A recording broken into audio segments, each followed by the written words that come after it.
I've been reading, one of my most popular reporting videos was thanks to reading David Vizard's book.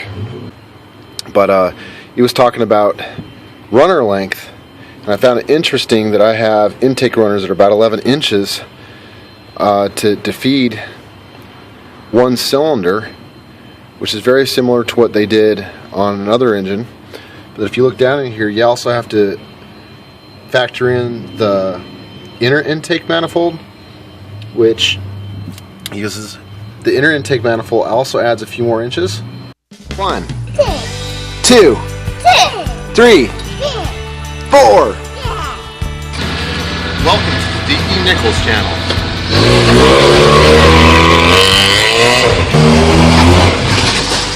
Autobottle.com. It's probably more like about a 14-inch. But if you look at it, because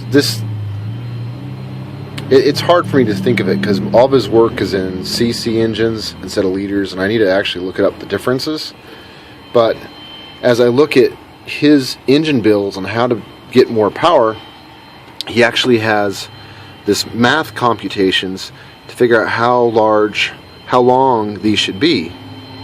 And once you figure out how long it is, half the radius of each of one of these intake runners is actually taken off the total length. Now I suspect Nissan did a very good job, because there's some guys that have tried to put spacers on the throttles thinking more was on the intakes, thinking more was better, and they actually got a loss of power. And it's kind of funny, I apologize. I'm at the airport. I just landed and I thought when the engine's cold, that spark plug wire will be easier to take off, because when it's hot, it keeps everything together better.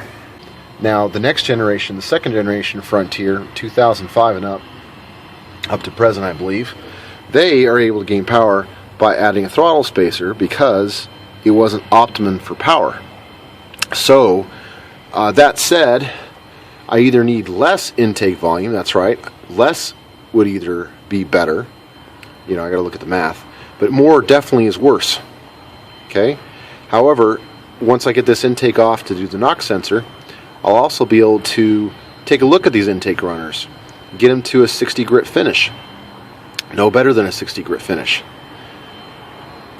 The quality of your intake is just as important as how good your cylinder head work is. It's just a continued extension all the way over to what this car comes with, or this truck comes with, is a cold air intake. Now, I could also get further gains if I were to get smooth intake plenums and things like that. You can't gain a ton, but you can try. It's nice that they have built in that if water were to get into this from the cold air intake, that the water would have a way to come off. But intakes on this car used to be 250, now they're like 350. As this vehicle gets older, they want you to pay for having stored it. So maybe I can find one used. But look at that intake. It really could use some smoothing out with all the ruffles inside of there that actually create issues with the vector planes of the air. Because every bump it hits, it actually creates a 45-degree javelin of air that ruffles everything up and keeps the efficiency of this whole thing low. That would be the much easier mod to start. Keep seeing my son with my Toyota Corolla saying get out there and work on something, because I forget to shoot that scene a lot. So here's me remembering, get out there and work on something. Maybe get yourself a special mechanic shirt so you feel special about it. It's even got my name on it. I know it doesn't say D.A. Nichols, I'm a David, but feel special.